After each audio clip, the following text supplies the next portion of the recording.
Good evening, Christ Life family. At ang pagpapala ng Panginoon ay sumama sa atin sa ating pagtalakay ng isang controversial na paksa. At gusto ko kayo na magbigay ng tuon dito sa ating pag-uusapan, dito sa ating Bible study na pinamagatang Bless Them That Bless You. Hango ito sa pagpapala na ibinigay kay Abraham at sa kanyang mga lahi. So bless them that bless you, understanding the blessing of blessing Israel and the false security of merit theology. Pagpapalain ang magpapala sa iyo at ating intindihin yung pagpapala. Ano ba talaga yung pagpapala kapag pinagpapala natin ng Israel? At yung false security ng merit theology o yung bulaan na seguridad ng kaligtasan ayon sa mga gawa. Kasi yun yung ibig sabihin ng merit theology. Yung paniniwala na ikaw ay maliligtas dahil sa iyong ginawa. So, yun yung ating pag-uusapan at gusto ko na kayo ay mag-focus katulad ng sinasabi ko kanina para maintindihan natin itong topic na controversial na ito. So, ito po yung ating pretext sa ating discussion, Genesis 12 verse 3. I will bless those who bless you, and him who dishonors or curses you, I will curse. And in you all the families of the earth shall be blessed. So nandito yung isa sa mga pagpapala mula dun sa 7 na ibinigay kay Abraham ng Diyos. I will bless those who bless you and curse those who curse you. At ito ay napaka halaga na dapat maintindihan natin because of its controversial na the character nitong part ng verse na ito ng verse 3. So, may mga tao na nag-iisip na wala na yung Israel sa plano ng Panginoon ng pagliligtas, ng pagpapala, ganyan, protection, etc. Dahil nga sa tinanggihan nila yung kanilang Misaya. At hanggang ngayon, ang naniniwala tayo na karamihan sa kanila hindi talaga naniniwala sa Mesiyas, sa Panginoong Hesus.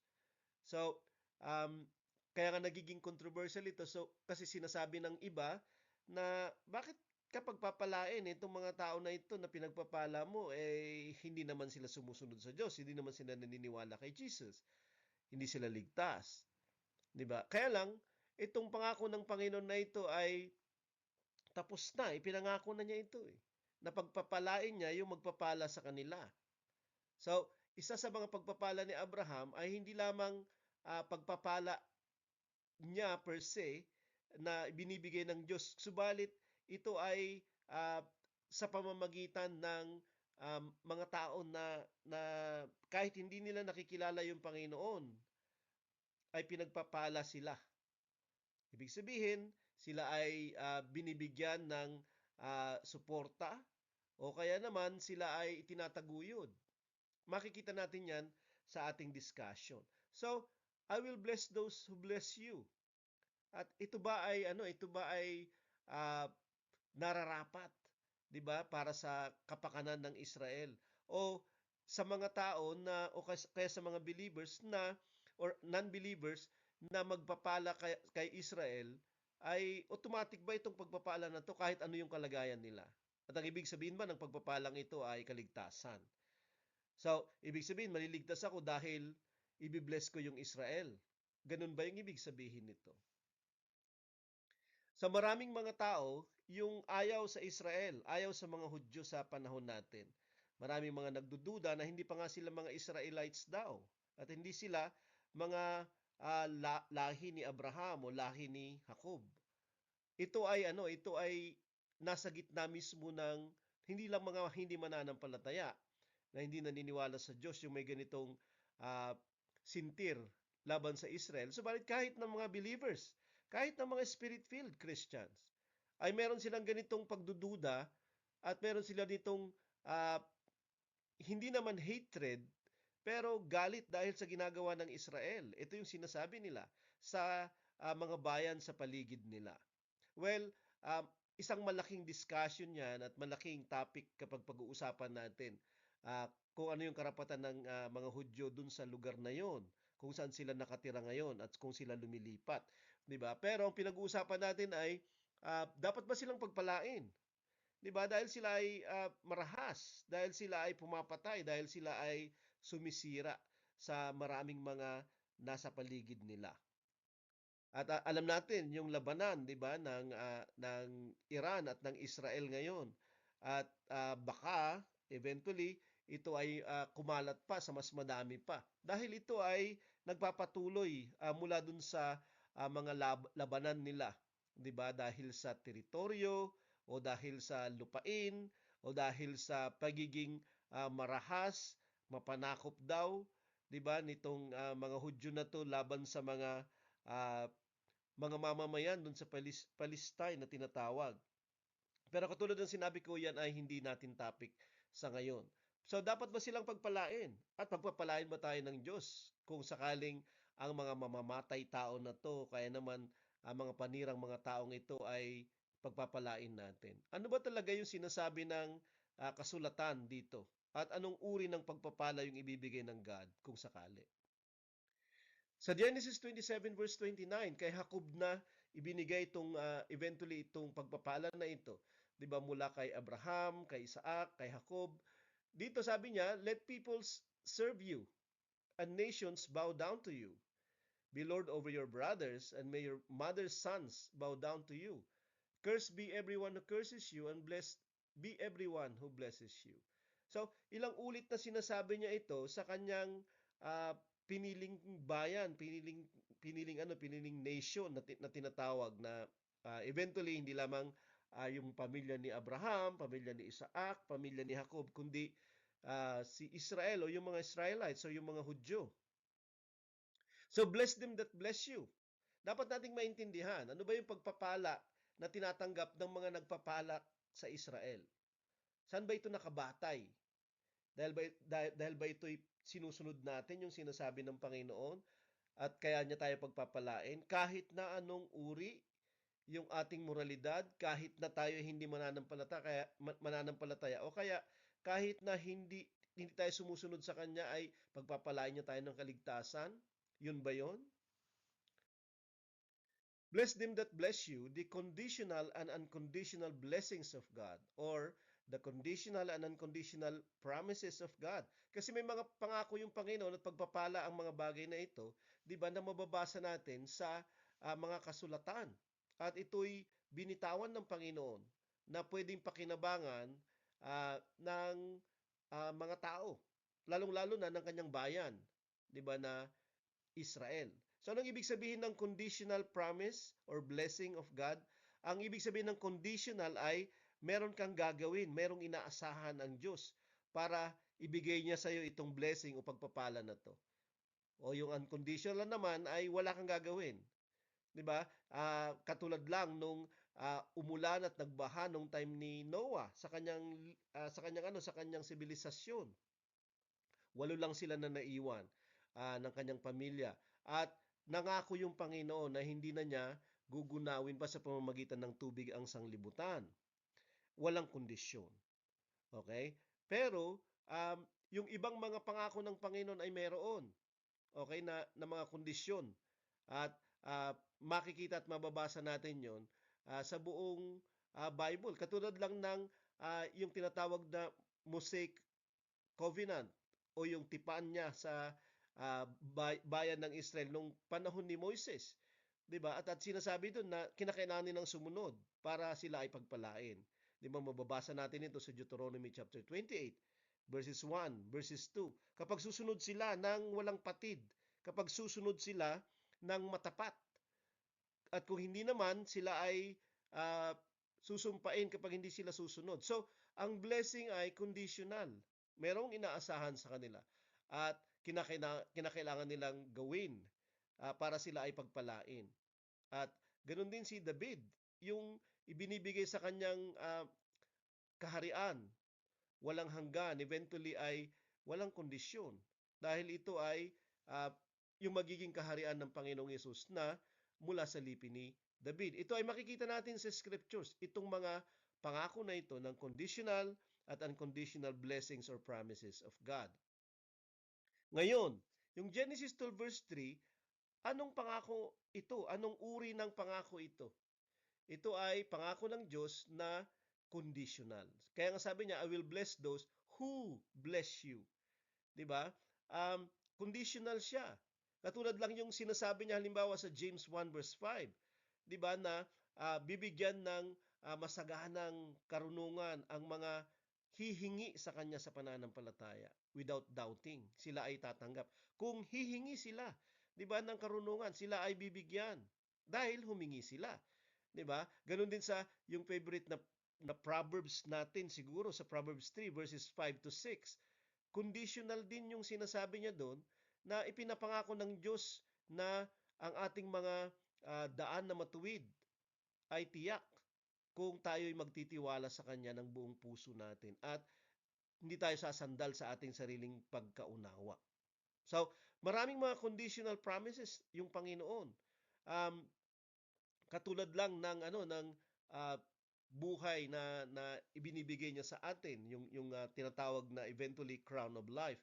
Tinawag ito sa James 1 verse 12 na crown of life. Ito'y pinapangako sa mga taong mananatili, who will remain steadfast even under trial. 'Di ba? Under pressure of trials. Kapag nagpersevere yung pananampalataya nila, nagpatuloy sila, ay meron silang korona o putong ng buhay. Pero kinakailangan nilang magpatuloy. Okay? Even yung paraan ng salvation na alam natin sa Acts 2 verse 38 to 39, ang mga magsisisi at magpapabautismo, sila ay tatanggap ng banal na espiritu, yung mga magsisisi. 'Di ba, yung mga handang uh, kanilang iwanan yung dati nilang pamumuhay, dati nilang pag-iisip tungkol sa Diyos at tungkol sa pagsunod sa Diyos na mali. O kaya hindi pagsunod sa Diyos. Sabi niya doon, kapag sila ay magsisisi, sila ay tatanggap ng Espiritu Santo kung sila ay magpapabautismo. Ito ay conditional din. 'Di ba? So, madaming conditional na mga pangako. Ang banal na Espiritu ay bibigay lamang sa mga nagsisisi. Ganon din sa mga magsisisampalataya. 'Di ba? Sabi sa John chapter 7 verse 38-39. So, ito din yung Genesis 12 verse 3 ay conditional na promise o pagpapala na ibinibigay ng Panginoon. Those who bless you. Pero sino sila? Sila lang ba ay individual? So, or sila ay grupo? Okay? So, ito ba ay sa mga individual lang o sa mga grupo like pamayanan or family or nation? 'Di ba? Yung mga nation na magpapala sa kay Abraham o kaya sa kanyang mga lahi, 'di ba, sila ay pagpapalain. Pero yung mga bansa o mga imperyo na magiging marahas sa kanila, sila ay susumpain. Sila ay pupuksain. 'Di ba? Masisira sila o kaya eventually sila ay babagsak. At makikita natin na ito ay sa kasaysayan even ay nangyari. 'Di ba? Sa mga hindi nagpala sa Israel, sa mga Hudyo, sila ay bumagsak. Sila ay nasira eventually. Not only as an individual, kundi as a nation. 'Di ba? So, hindi siya unconditional. Meron tayong gagawin. 'Di ba? So, um, kung ito ay nagpapatuloy hanggang ngayon, then let's check ano yung uri ng paniniwala o pag-iisip meron tayo towards them. 'Di ba? Kasi i-honor ni Lord yung kanyang salita. Pero kinakailangan nating maintindihan ito. Yung ating classic example ay si King Cyrus o si Emperor Cyrus ng Medo-Persian Empire, yung Achaemenid Empire ng mga Persians, at ito ay Iranian. Ito ay diniscuss natin nung nakaraan. At tinawag siya ng Diyos na God's anointed. Imagine, the only person, 'di ba, na pinangalanan niya at tinawag niyang anointed niya. Okay, sa Bible, si Cyrus. Kahit hindi pa siya dumadating, siya ay na-predict na ng scriptures bago siya dumating. At sa Isaiah 45, 'di ba, dito ay mababasa natin yung sinabi ng Panginoon sa pamamagitan ng Isaiah about Cyrus. Thus says the Lord to his anointed. 'Di ba? To his anointed. Si Jesus ay anointed din ng Holy Spirit. Pero ito ay anointed din. Si Cyrus, sabi niya, whose right hand I have grasped, okay, to subdue nations before him. and to loose the belts of kings, to open doors before him that gates may not be closed. At ito yung gagawin ni Cyrus, 'di ba, sa kanyang exploits. Siya ay mananalo, siya ay magtatagumpay, 'di ba? Kasi siya ay hawak-hawak ng Panginoon at tinatawag niyang siya ay anointed. Bakit? I will give you the treasures of darkness and the hoards in secret places, that you may know that it is I, the Lord, the God of Israel, who call you by your name. Magbibigay siya ng maraming mga laksa, tunilada siguro to ng mga kayamanan, di ba? At para malaman mo, sabi niya, ako ito yung Panginoon, ang Diyos ng Israel. Di ba na eventually ay matatagpuan niya yung bansang Israel sa pagkaalipin sa Babylonia at ililigtas niya sila. At sa pamamagitan uh, ng kanyang decrees, ng kanyang batas, 'di ba? Ang mga alipin na ito ay pinabalik niya sa Israel at ito ay na-discuss na natin nung nakaraan. Pero sabi niya, I call you by your name. Ako yung nagbigay ng pangalan. 'Di ba? Tinawag ko yung pangalan, kita sa pangalan mo. For the sake of my servant Jacob or Israel, my chosen. So, kaya siya nagtagumpay tila baga. Okay? Para sa kapakanan ng aking lingkod na si Jacob at ang pinili kong Israel. Hindi sila yung nagsabi na sila ay pinili ng Diyos, kundi yun yung sinasabi ng Diyos sa kanila. Israel, my chosen. Di ba? Kaya nga kapag may problema tayo na tawagin silang chosen of God, ay may problema tayo dun sa God na nagsabing sila talaga ay chosen of God. Even na nung sila ay nag-backslide dito at sila ay pupunta sa pagkaalipin, tinatawag pa rin sila ng God na chosen of God among the nations. Sabi niya, I call you by your name kay Cyrus. I name you. Sabi niya, though you do not know me. Kahit hindi mo ko kilala, tinawag kita sa pangalan mo, pinangalanan kita, kahit hindi mo kilala. Kasi si Cyrus ay hindi naman mananampalataya. Siya, katulad ni Abraham, nung tinawag niya si Abraham ay pagano, polytheists, 'di ba? At kaya lang nagtagumpay siya sa maraming kaparaanan.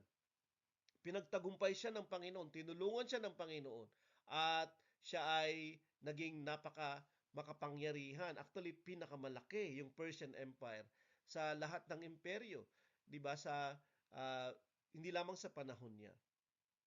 At siya ba ay ligtas kahit na siya ay sa pamamagitan for the sake of Israel ay pinili ng Diyos?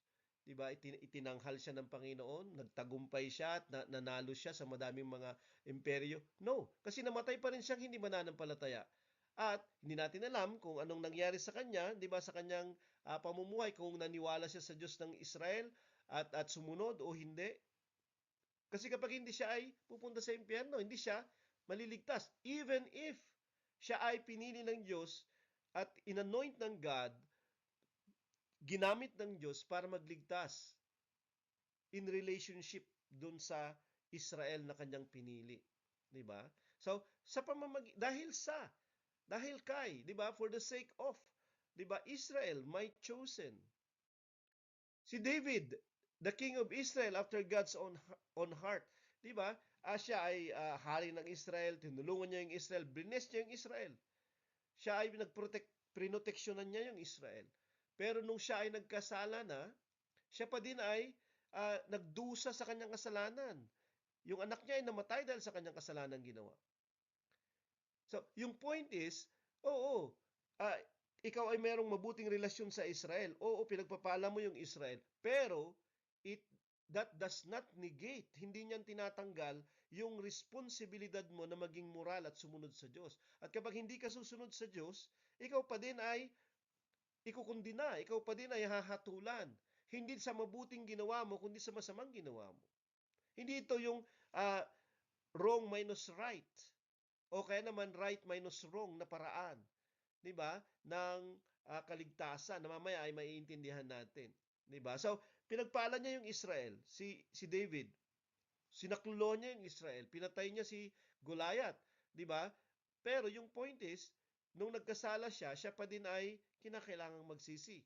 At yung nangyari sa kanyang kasalanan ay pinagdusahan pa din niya. Si Samson ay ganun din. Siya ay hukom at kanyang iniligtas yung Israel, 'di ba, mula sa mga Midianites. At uh, marami siyang pinatay ng mga Pilisteo, marami siyang Pilisteo pala, hindi Midianites. At ano siya, nagligtas siya ng ilang beses sa Israel. Pero dahil hindi siya tumitigil sa pakikipagrelasyon sa sinabi ng God na huwag makipagrelasyon, 'di ba? Siya ay uh, nagtapos na PWD sa isang banda. Binulag siya, 'di ba? At eventually siya ay natalo. Okay, kahit na siya ay pinagpapala niya ang Israel. Yung sa kasalukuyan, maaari, 'di ba? As a nation, yung USA, nagiging big brother siya ng Israel. Kaya kahit na sila ay napaka-immoral, sila ay pinanggagalingan ng maraming mga uso na hindi mabubuti kundi masasamang mga gawain, sila pa rin ay ina-assume, pinagpapalagay na makapangyarihan at sila ay namamayagpag, 'di ba, sa buong kalupaan sa kasalukuyan. Pero for how long? Kasi yung kanilang uh, kasalanan ay uh, masusundan sila eventually. At yung Panginoon hindi niya pinagkikibit balikat yung kasalanan nila.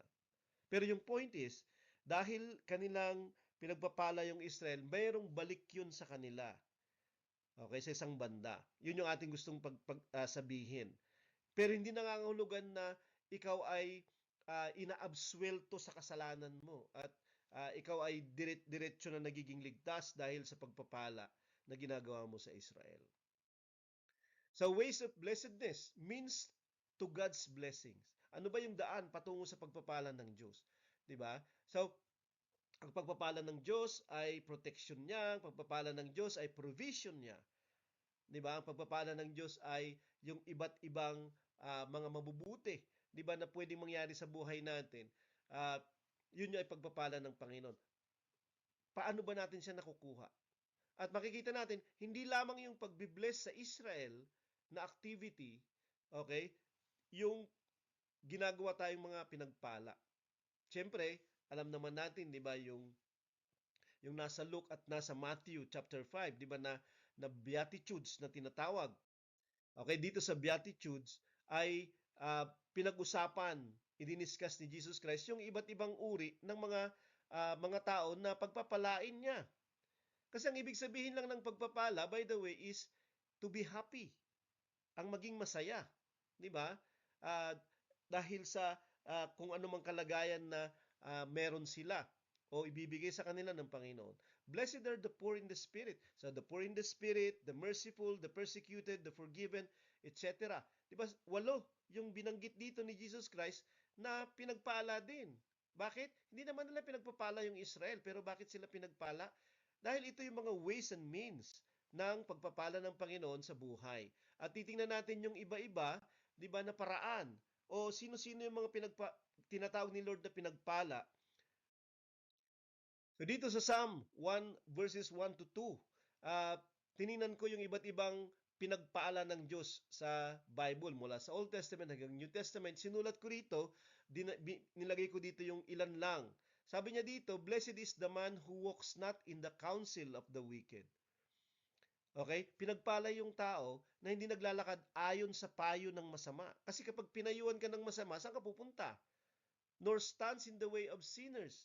Okay naman, tumitindig siya sa daan ng mga makasalanan. Ibig sabihin, nandun din siya. Daan din niya yung kasalanan na ginagawa nila. Nor sits in the seat of the scoffers. Yung mga manunuya, obviously, tinutuya nila. 'Di ba? Yung mga kawawa, okay na tinutuya nila yung mga hindi nila kapareho. Yung hindi makasalanan. Okay? Yung mga matuwid ay tinutuya nila. Okay? So, wag mo silang gayahin. Wag kang magpapayo sa kanila. But his delight, itong blessed na tao ay kanyang ipinagsasaya yung law of the Lord.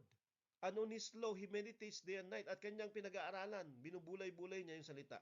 Ito daw ay pinagpala. So if you're doing that, merong blessing doon. Meron bang blessing na malaman natin yung salita ng Panginoon at magsaya tayo sa... Oo, kasi ang pagpapala ng ang kautusan ng Panginoon ay para sa kapakanan ng mabuti at kabutihan natin. So bakit hindi tayo magsasaya sa mabuti at kabutihan? Di ba? Sa Psalm 2 verse 12, ito'y tungkol sa anak.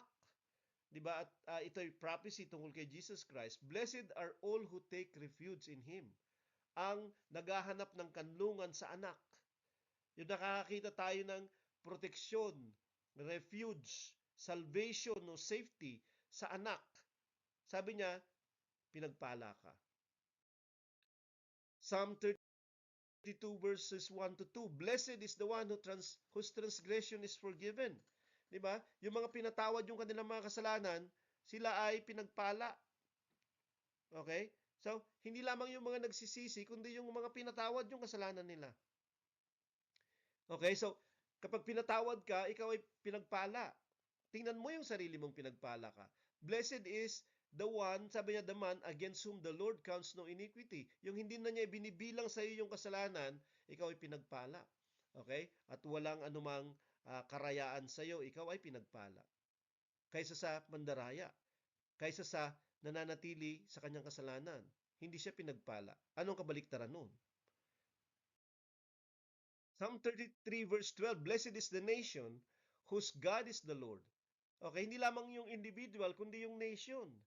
Yung family, isang buong pamilya, isang buong community, yung isang buong city or nation na nagdesisyon na gagawin nilang Diyos nila yung Panginoon. And who is the Lord? Jesus is the Lord. So, whose God is the Lord? Iisa lang yung Lord. Diba? Sa 2 Corinthians 8 verse 6, iisa lang yung Lord at si Jesus yon. Kapag tinawag mo siyang Diyos mo, yung Panginoon, you are blessed. Paano yung nagtatawag kay Jesus na tao lang? Sabi pa niya, the people whom He has chosen as His heritage. Yung bayan na pinili niya bilang kanyang mana. At merong bayan na ganito. Isa dito ay ang Israel. Katulad ng sinasabi niya kanina, the chosen of God. Or tinawag na Israel, my chosen. Sa Psalm 40 verse 4, Blessed is the man who makes the Lord his trust. Kapag nagtitiwala tayo sa Panginoon, ay pinagpapala niya tayo. Who does not turn to the proud, to those who go astray after a lie. So, sa mga hindi niya kasama, sinasamahan yung mga mapagmataas, o kaya naman hindi siya pumupunta sa mga nadadaya o naliligaw dahil sa kasinungalingan. Sa katotohanan siya tumutungo. Nagtitiwala siya sa Panginoon. Siya ay pinagpala. 41 verse 1, Blessed is the one who considers the poor. Yung nagmamalasakit, yung magtataguyod, yung nag-aalala sa mga mahihirap, sa mga walang-wala, sa mga hikahos, sa mga dahop. Lalo sa kapanahunan na meron tayo ngayon. Diba? Meron ba tayong magagawa? Meron ba tayong maibibigay? Meron ba tayong maibabahagi kahit kaunti man lang? Magkaroon ng isang araw sa isang linggo na huwag lang tayong mag-witness ng mga good words, kundi gumawa tayo ng mga good works. Kasi blessed is the one who considers the poor. In the day of trouble, the Lord delivers him. Kasi ikaw ay nagmalasakit sa mga mahihirap, ikaw din ay ililigtas niya sa araw ng iyong kabagabagan. At si Lord yung magbabayad ng ginawa mo. Diba? Katulad ng sinasabi niya sa ibang bahagi ng scriptures na ang nagpapautang ang nagbibigay sa mga mahirap ay nagpapautang sa Panginoon. Ang Panginoon yung bahala sa atin, di ba? Dahil yung ugali natin ay mapagmalasakit. Kaya ikaw ay pinagpala o pagpapalain. 89 verse 15, Blessed are the people who know the festal shout or yung alam magpuri o sumamba, who walk in the light of your face. So, ang mga naglalakad sa liwanag ng iyong mukha, sabi niya, 'di ba? So, naglalakad sila, 'di ba, sa direksyon ng Panginoon, sa binibigay ng Panginoon na liwanag at direksyon. At dahil doon sila ay sumisigaw ng mga papuri. Ang mga taong ito ay pinagpala. Sa 106 verse 3, Blessed are they who observe justice. Sabi niya, pinagpala ang mga hindi lamang nagmamasid, nag-oobserba, kundi kanilang ipinagdiriwang ang hustisya. Kanilang ginugusto na mangyari yung hustisya. 'Di ba? Who do righteousness at all times, pero gumagawa din sila ng matuwid sa lahat ng panahon. Merong pagpapala para sa kanila. Luke 11 verse 28. Blessed rather are those, ito si Jesus, sinasabi niya sa mga tao, blessed rather are those who hear the word of God and keep it. Yung mga nakikinig ng salita at sumusunod ng salita, sila yung pinagpala. So, kung tayo ay isa sa mga ito, tayo pinagpala. At madami pang mga verses na ganito from Old Testament to New Testament. Diba? So, kapag iniisip ng mga tao na, pinagpala ka dahil yung Israel binibless mo, isa lang yun na paraan. Pero maraming paraan ng pagpapala ng Panginoon na dumadating sa atin. Protection, provision. Luke 7 verse 23, sabi pa niya, blessed is the one who is not offended by me. Sa pagsunod natin sa Panginoon, kung hindi tayo na-offend, nasasaktan. Di ba? Dahil sa Kanya. Kasi may mga tao na ganoon, na kapag komportable susunod sila, kapag mabuti yung kanilang kalagayan, susunod sila. Pero kapag hindi na, kapag tila baga wala ng sagot, kapag tila baga wala ng kapayapaan, o kaya naman dami ng problema, nakaka-offend na si Jesus. Hindi na siya karapat-dapat sundin. Pero ang sinasabi ni Jesus dito ay, blessed is the one who is not offended by me. At sinabi niya ito sa mga alagad ni Juan Bautista, nung si Juan Bautista ay nagkaroon ng faith failure. Dahil siya ay nakulong at eventually pinatay. Diba? Dahil sa pagtindig niya sa katotohanan. At nandun si Jesus. At hindi siya iniligtas. Diba? Pero sabi ni Jesus, meron talagang kahirapan, meron talagang hindi komportable sa pagsunod sa akin. Pero kapag hindi ka offended, you are blessed. Psalm 94 verse 12, blessed is the man whom you discipline. Kahit yung isang tao na nagkamali na tinutuwid ng Panginoon, na tinuturuan niya ulit na bumalik sa tama o sa kanyang mga kautusan, yung taong ito ay pinagpala. At minsan masakit yung kanyang palo. Kasi merong pagpalo yung Panginoon. Pag meron siyang pagdisiplina. Hindi ito judgment, kundi discipline. Magkaiba yung judgment kasi yun ay impyerno, pero yung discipline ay nangyayari sa panahon natin sa kasalukuyan. Habang tayo nabubuhay. Dahil sa mga natin, pagkakamali o kasalanan na nagagawa natin. Katulad kay David, kanina na sinasabi ko. Sa Hebrews 12 verse 5 to 6, and you have forgotten, sabi niya, the exhortation that addresses you as sons. Diba? Nakalimutan nyo na ba na kayo ay tinatawag kong mga anak? My son, do not regard lightly the discipline of the Lord. Kaya kapag kayo ay itinutuwid, kinukorek, diba? Imbis na magreklamo at magtampo at umalis o tumigil, sabi niya, wag nyong babaliwalain, nor be wary when reproved. Okay? Mag-alala kung kayo ay inaayos, tinutuwid.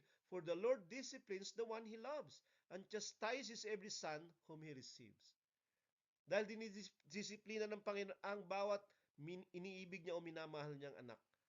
At kanyang sinasaktan, tilabaga. Diba? O dinidisiplina ang bawat anak niyang tinatanggap. So, mas lalong mali kapag hindi ka ikukorek ng simbahan o hindi ka ikukorek ng pastor mo. Diba? O hindi ka kinukorek. Diba? Kailanman. Dahil hindi ka tinatanggap kapag ganun. At eventually tatawagin niya dito sila na bastard o sila yung mga walang mga magulang na anak. Kasi hindi sila tinutuwid. Pero masakit yung pagtutuwid. Pero merong bunga yun at yun ay katwiran at yun ay pagpapala. Sa Romans 12 verse 14, bless those who persecute you. Pagpalain mo yung mga nag-uusig sa iyo, bless and do not curse them. So, kahit tayo ay pwede tayong mag-bless. Diba? Pwede nating i-bless. Being Christians, tayong mga Christians, pwede nating i-bless yung ibang mga tao. Diba? At inaasahan tayo na huwag magsusumpa, kundi magpapala tayo. Okay? At yung way of blessing ay hindi lamang yung mag-share ng blessing, kundi mag-share ng salvation sa iba para mawala sila sa curse. Sa Proverbs 11 verse 24, one person is generous, mapagbigay, di ba? Mapagbigay ng sagana yung isang tao, and yet grows more wealthy. Kapag ikaw ay mapagbigay, mas lalo kang yayaman. Ito yung sinasabi niya. So, kahit yung pamamaraan natin, okay, ay pwedeng magbigay pa ng marami pang blessing sa atin kung tayo ay mapagbigay. Siyempre, hindi mo ibibigay lahat. Di ba? Another withholds more than he should and comes to poverty. Yung taong hindi nagbibigay, pinipigilan niyang magbigay sa iba. Siya yung maghihirap. Kasi bakit? Kapag nagbigay ka, si Lord yung magbibigay sa iyo pabalik, hindi lang yon. Yung taong binigyan mo, eventually, kapag ikaw yung nangailangan, tataguyod ka niyan. Susuportahan ka din yan. Bibigyan ka din yan. Verse 25, a generous person will be enriched. Pagyayamanin yung mapagbigay na tao. And the one who provides water for others will himself be satisfied. Ang nagpapainom sa iba ay, siya din ay titighawin ng uhaw. Kasi merong magbibigay. Kasi bakit?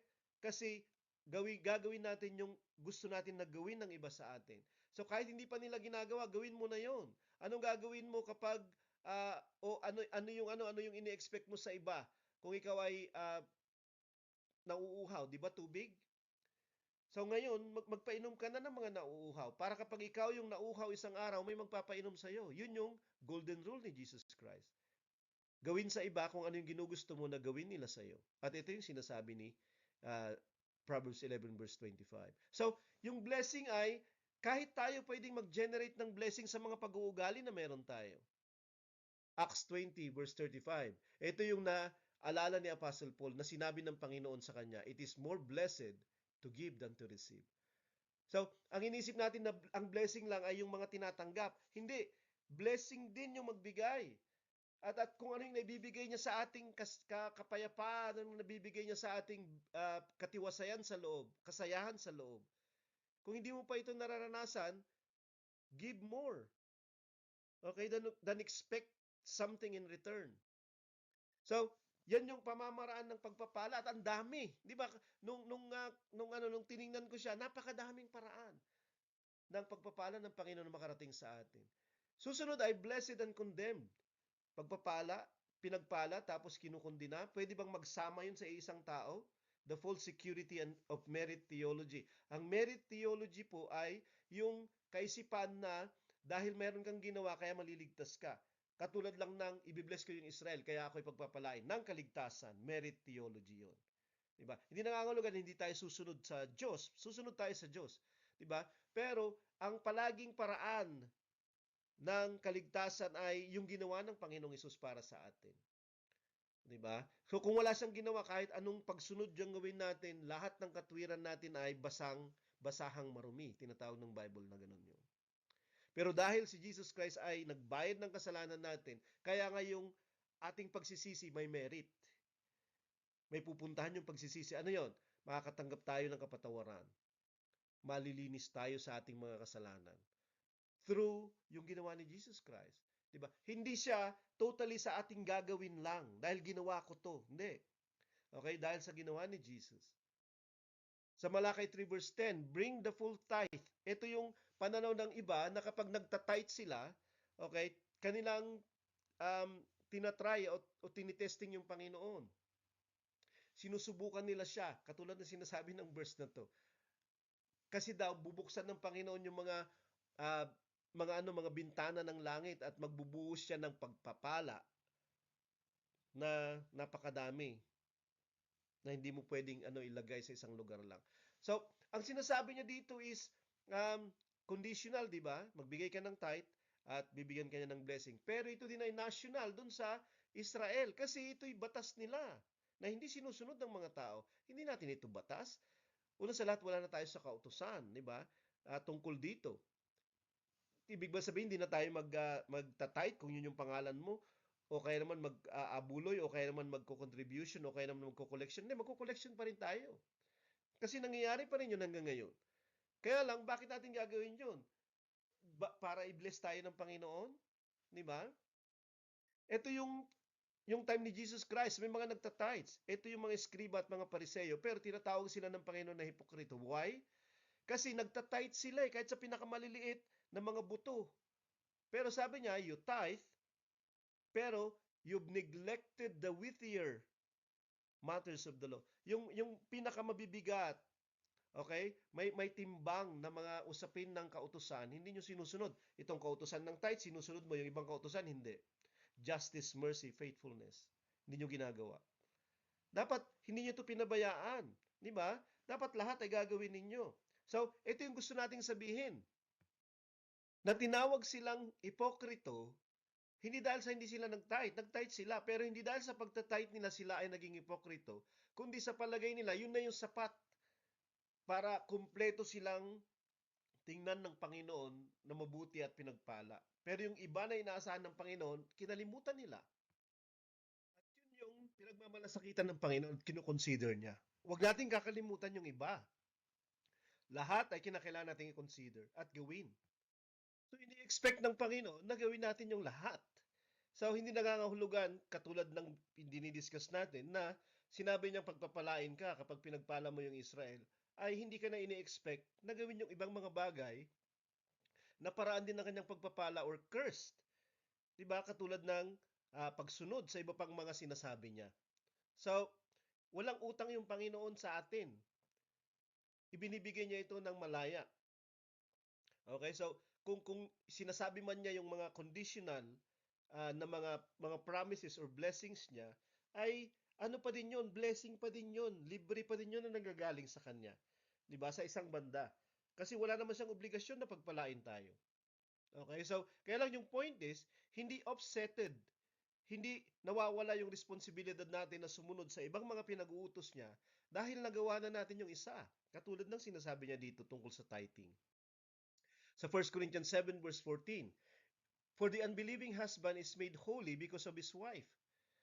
So, nagiging banal daw yung hindi mananampalatayang asawa dahil sa kanyang asawang mananampalataya.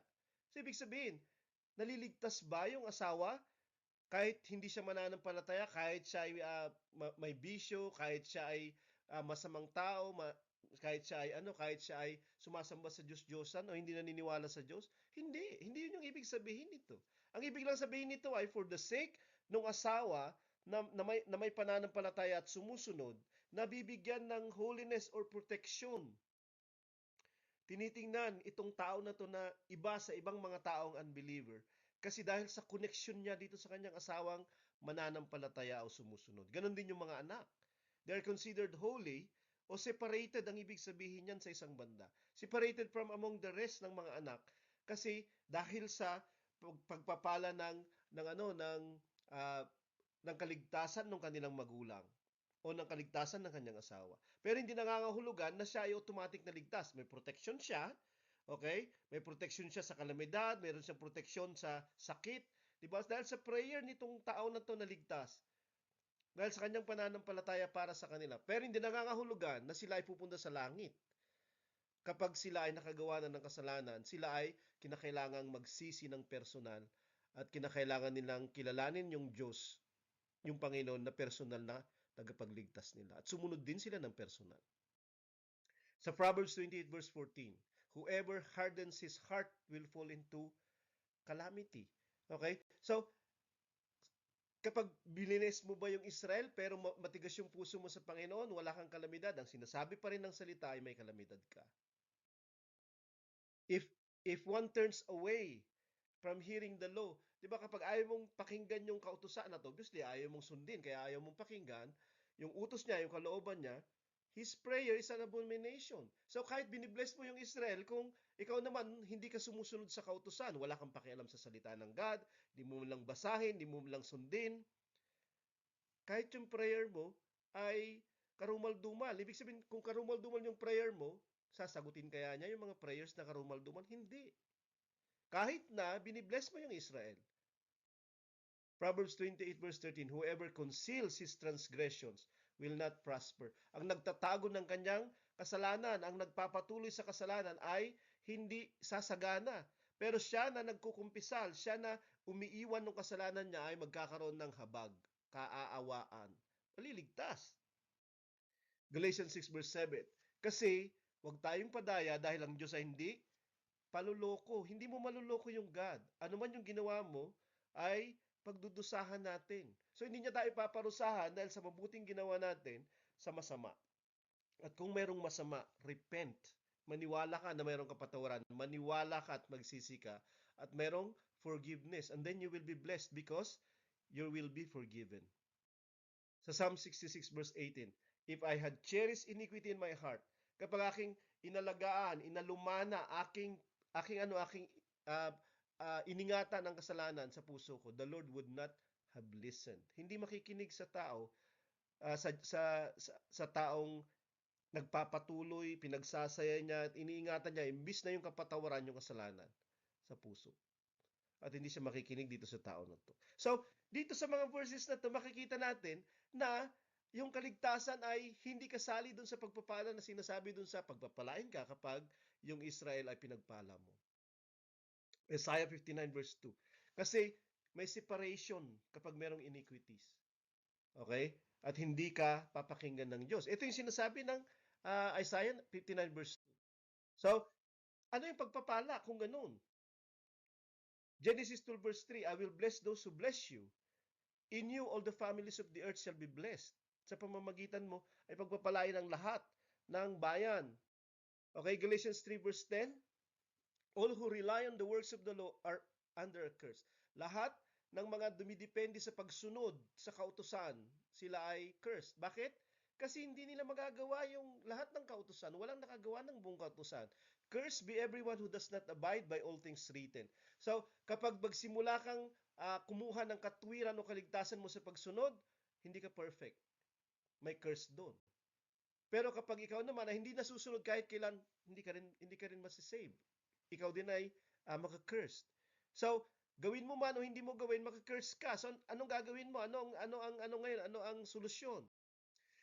Genesis 12 verse 3, pagpapalain yung mga tao sa pamamagitan ni Abraham. Pero hindi sa pamamagitan ni Abraham, per se, sa Galatians 3 verse 16, yung pangako na ginawa kay Abraham, na pangako, di ba, ay sa kanyang anak.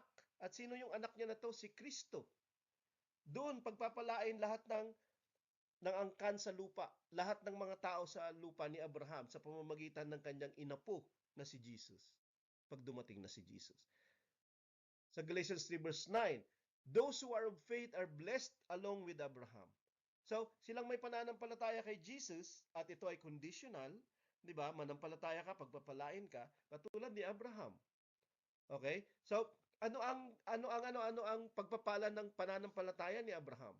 Yung kalupaan ng Kanaan, yung Israel na bansa? Hindi. Ang kanyang tinitingnan ay bayan na ang nagtayo ay Diyos. Isang araw. Sa Galatians 3 verse 13 to 14, Christ redeemed us from the curse of the law. Okay? Ito yung daan, si Jesus, ng lahat ng pagpapala. Kasi bakit siya din yung nagtanggal ng lahat ng sumpa? Diba? Ng kautusan na hindi natin nagawa. Dahil sa kasalanan na meron tayo. So that in Jesus Christ, the blessing of Abraham might come. Upang yung pagpapala din, through Jesus. Yung curse mawawala, through Jesus. Yung blessing matatanggap, through Jesus. Okay? Ni Abraham, ano yon?